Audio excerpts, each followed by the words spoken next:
Black lights and booze burn when I record for Watts. And every black like Troy Davis who never had a fair shot. All black everything, everything black. Culture over everything, y'all, we taking it back. Black.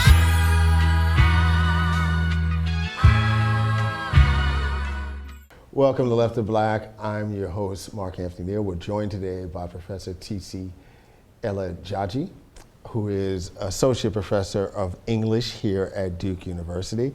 She is the author of the new book, Africa in Stereo, Modernism, Music, and Pan-African Solidarity. How are you doing today? Great, and really excited to be here, Mark.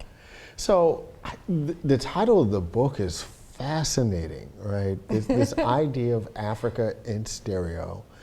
You know, one of your contributions, I think now intellectually to the conversation about Pan-Africanism is this idea of stereomodernism. Talk a little bit about, you know, how you got to this project, the title, and of course this concept of stereomodernism. Sure.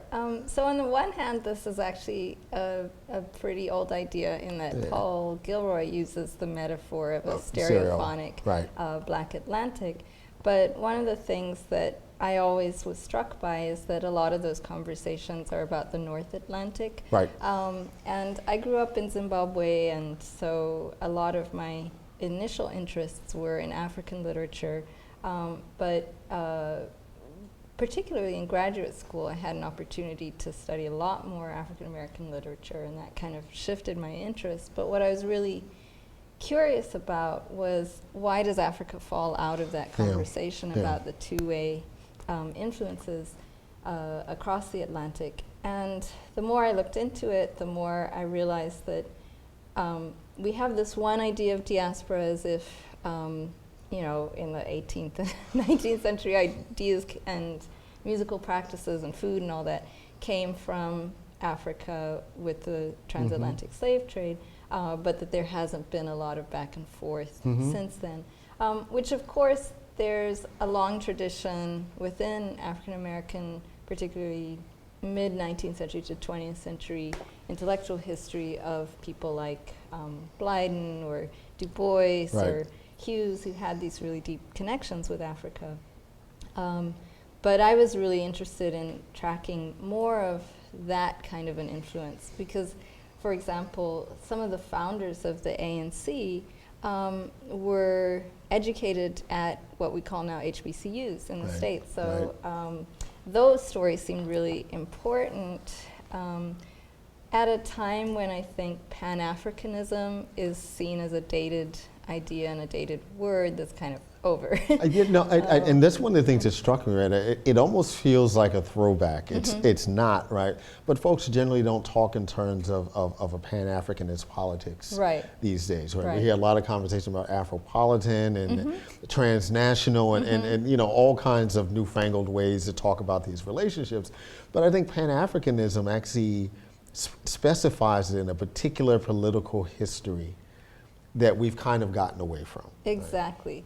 Right? And I really wanted to, on the one hand, give a sense of a historicized version of Pan-Africanism that translated into, you know, some of the ways in which soul music and that moment mattered in Africa and how close it was to things like Afropop and Fela and that sort of thing. But also in the contemporary moment that, sure, that doesn't look like politics in the same way that, say, Du Bois really working closely with Nkrumah did. But there is a cultural politics that is ground for building other kinds of solidarities. And so I really hope what the book says is that that potential is still there, and that maybe we look to different forms of activism and expression that seed it, but that we would lose a lot, especially at this moment where there are transnational connections of all sorts. I don't like the term Afropolitan because it really does step back from the possibility of a politics, and it really, to me, has an implicit assumption about class and who can be involved in circulate. And so cultural expression circulates and gets reworked and embraced by a much wider range of subjects, many of whom are working class, are less urban, etc. And I think even in the old days of Pan-Africanism with a capital P, of those movements, etc., it was primarily elites who had those kinds of connections. So that's why I was interested in music. And that's also where this metaphor of stereo became really important, because you know, it's kind of, again, it's a little bit old-fashioned, but the early stereo systems were binaural, and the way that you would get the sense of being in a surround sound situation was through the differences between those signals, and then the listener is the one who interprets them. And so I really feel like that's where the mutual involvement in a kind of modernity that was based in resistance, I think, actually still is a useful term here. Resistance to the dominant notions of modernity as either rooted in the Enlightenment or in the technological revolutions of in the early 20th century, et cetera. And again, it's like that leaves out so much of an important dynamic. The thing that I found very fascinating early in the book is when you talk about the generation who are transcribing African American music, and I think we would have never, folks would never immediately think of transcription as a political act. And yes, while it does speak to a certain kind of class dynamic of who was able to read music and do transcription and things like that, you know, this is an extant archive, right? There are no recordings from this era, so everything is taking place along the realms of sheet music. Talk about those early folks, those early adopters, if you will, who are transcribing, you know, African American music, sermons, you know, other oratory forms, and translating it into a South African context. So one thing I have to also say is that I use the term transcription as widely as possible. So I include in it. I get that. Yeah, exactly. So the transcription of sermons, etc.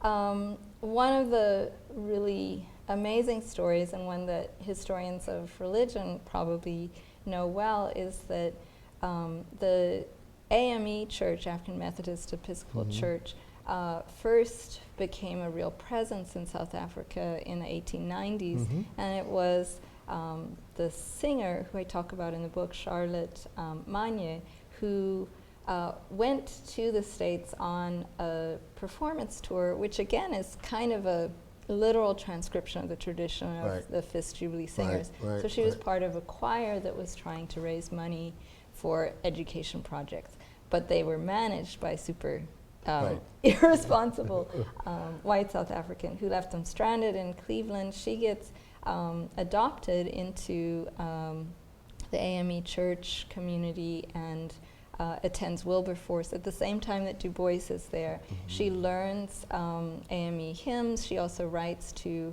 her uncle, who's actually a minister who's trying to Africanize Christianity and start his own church. And she says, listen, there are all these folks here. They have embraced me. They've got this amazing involvement in education.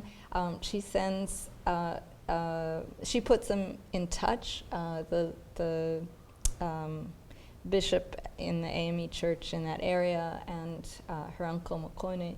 And she also sends hymnals. And those then become part of the musical culture in the South African AME church, not exclusively, but in tandem with this moment when people are also trying to create their own hymnals for indigenous African churches, etc. So that moment is already a transnational moment, and a moment in which African American music is a real resource for departing from the European missions kind of more controlled versions of what religion looks like.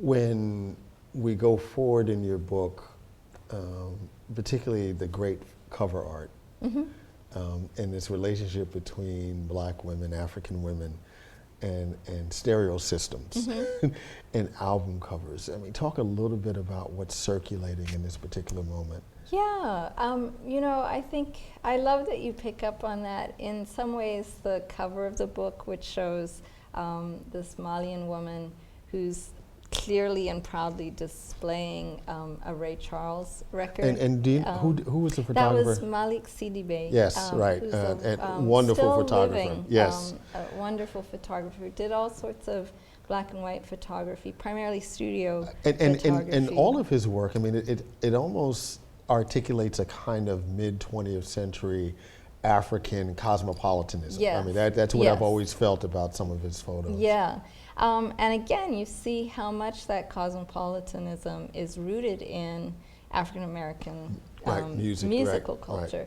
Right. But then I'm also thinking about the ways in which records were advertised in magazines that were some of the earliest publications to really address African black readers. And again, the records that would be reviewed in those magazines were often sort of half-half African popular musicians and African American, either jazz in the 50s or later, a broader range of musics. So you have this visual as well as oral kind of connection there, and it really is through the cover art. And then, you know, people like Fela Kuti, whose images are probably as amazing and wild as George Clinton's, which of course is D.M. Jones's work. So, yeah. You're watching Left to Black. I'm your host, Mark Anthony Neal. We're joined today by Tsitsi Ella Jaji, who's the author of the new book, Africa in Stereo, Modernism, Music, and Pan-African Solidarity. She is an associate professor of English here at Duke University. You talk later in the book about the Soul to Soul tour. I had a chance to screen part of it for my class, a few weeks ago, and it's a particular moment, right, where obviously everything is going on here in terms of the Black Power movement, Civil Rights movement. We're 15 years into African independence movements, by the time this concert takes place in 1971. In the American memory of that moment, everyone remembers Wattstax, which was this huge concert, Los Angeles Coliseum, all the Stax acts, performing free concert for folks, post-Watts riots. Less remembered is Soul to Soul. Yeah. And it's a fascinating, film, the film version of the concert for lots of reasons, both in who they tried to get to the concert, who they couldn't. They couldn't get Soul Brother #1, so they got Soul Brother #2, Wilson Pickett. And then you're listening to this great song, Soul to Soul, that Ike and Tina Turner do, as kind of the theme, for the series. And you realize that, when you're listening to, whoever Ike Turner was as a person, but as a musician, this isn't a big stretch for him, right? This was stuff that you get the sense were always part of his kind of rhythmic, backpack, if you will, in terms of music. And so when he gets to Ghana, it felt very natural for him, almost even a freedom for him, to do the kind of music there. Talk a little bit about the significance of those kinds of cultural exchanges at that period of time. Sure, and I love that you pick up on that musical dimension that we can just really hear in his language. I think it's also amazing how central Tina Turner is in that concert, because she's on stage. She's the one singing the lyrics of Soul to Soul, and singing actually in I think it's Tree, part of the lyric there. And she's dancing for most of the time there. Right. So she's really the kind of central iconic figure of that moment, even though it's certainly true that in terms of the reports in the newspapers, I think she didn't necessarily get her due. But I think another black woman who was really central to the way that the concert mattered in the Ghanaian kind of popular imagination is Roberta Flack. Yeah. Early in her career, right. But she sings "Oh Freedom" in the dungeons of the slave castle on the Cape Coast. And that's a really haunting moment that continues to kind of be referenced in other formats. Right, Sankofa 20 years later. Yeah, but I think, there's another moment in that concert where Les McCann and Eddie Harris are improvising. They're moving into a really free jazz / soul jazz kind of idiom. And they jam on stage with a Ghanaian percussionist. And, the audience has actually never heard that particular sonic combination. So at first they're really not sure. But again, that language, in the same ways that I think Ike and Tina Turner's music taps into what makes sense musically and is actually happening on both sides of the Atlantic. Once they get into the improv, Harris and McCann and Azangeo really connect with the audience, and I think it's because in some ways that was something that jazz musicians at that moment were also doing. really interested in doing. They were listening, listening tapping into all kinds of international streams, but particularly African American. Yeah, exactly. Yeah. Do you see those same kind of connections and exchanges in the contemporary moment, right? So like, I'm a big fan of Black Coffee, right? And I know he's actually about to drop a new album, right? So, in some ways, we're talking about international dance music, right? So there's something that's not necessarily unique to South Africa. And he's speaking more of a global language. But do you see those kinds of connections? Absolutely. In the contemporary moment? Yeah, so there's a Ghanaian hip-hop artist named Reggie Rockstone, who maybe was, really more prominent even 10 years ago than he is now. And quick shout out to Brandon Hudson, who as an undergraduate student here at Duke did an honors thesis. Oh, fantastic. On Reggie Rockstone. Yeah. Yes. So that's someone who's on the cutting edge of hip hop and figuring out what happens when you rap in Tree, in a local language. There's also a huge dance hall scene in Ghana. So this kind of diaspora connection isn't limited to U.S. music. There are other examples of hip hop's influence. Blitz Ambassador being one. Yeah, who's going to be coming here. One of my favorite new South African artists, Dope St. Jude, who's really, as edgy as Azalea Banks or Nicki Minaj. So that connection in hip hop is really evident. Do you think American ears hear it though? Not often, for all kinds of reasons. It's not played on the radio. Right. But I think it's actually far more possible and easy to than even with these other earlier musical moments. And it's because of the internet and how much of this music is actually available. And one of the things I talk about in the last chapter of the book is an internet radio project called Pan-African Space Station. We had Neal on the show. He's in residence last fall, so we had a chance to do an episode with Neal. Yeah, I wish I'd been around then. But anyway, so he's one of the two people behind that, along with Antoine Ejabe, and who's the editor of Chimurenga.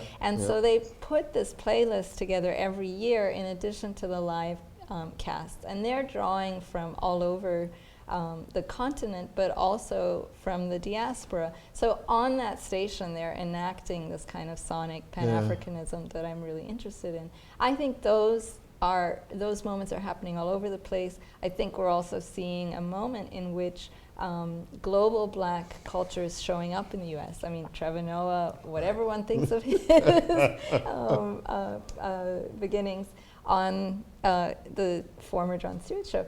That's another example of this two-way back and forth. The reason he can step into that role, I think, is because of how much the comedy culture in Africa is in conversation with what's happening here. Elsewhere. You're a literary scholar. I am. But the music piece to your work is not accidental. You are a classical pianist. You are a classical singer. All of this stuff comes kind of naturally to you. How do you manage, that part of your intellectual life with the more traditional academic part of your intellectual life? Oh, that's a good question, Mark. I mean... And you don't talk a whole lot about the music piece at all. No, it's true. I wrote this book as a member of an English department in search of tenure. So I was definitely really trying to pay attention to the textual dimensions of that. But what I'm always interested in is how, particularly for intellectuals who have a big connection to music, and you as someone with a kind of encyclopedic ear and someone like our colleague Guy Ramsey. Absolutely, right. It suffuses what one pays attention to, etc. For me, this book really looked far more at popular music and earlier forms like jazz, etc. I don't want to imply that jazz is no longer with us. It's vibrant and I love it, etc.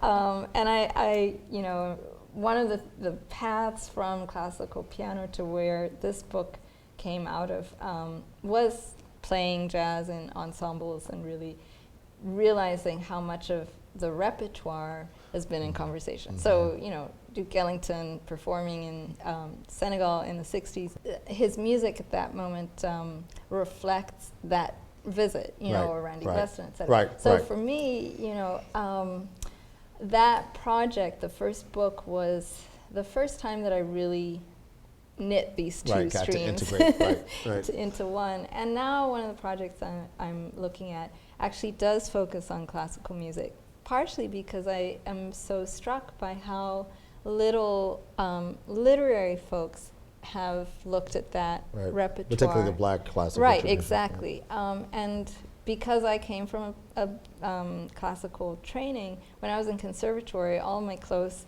friends who were also black classical musicians felt the same quandary that I did, which is how do we make sense of our place in what is so obviously a European tradition. But there's all sorts of people who've been reckoning with that same question and coming up with complicated answers, and ones that aren't not in conversation with the rest of what's happening in black culture. So for example, Shirley Graham Du Bois, who we think of, and who certainly was a really important and radically leftist voice in the 20th century. She went to my alma mater, Oberlin, and composed the first fully staged black opera, Tom Tom, in the 30s. I mean, there'd been operas by Freeman and by Joplin, et cetera, but this was fully staged, and it's all percussion and voice.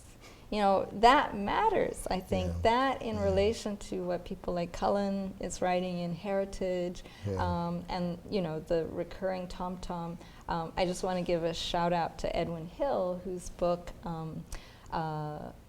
Black Soundscapes, White Stages, talks about the tom-tom as this recurring trope in Caribbean and French African writing.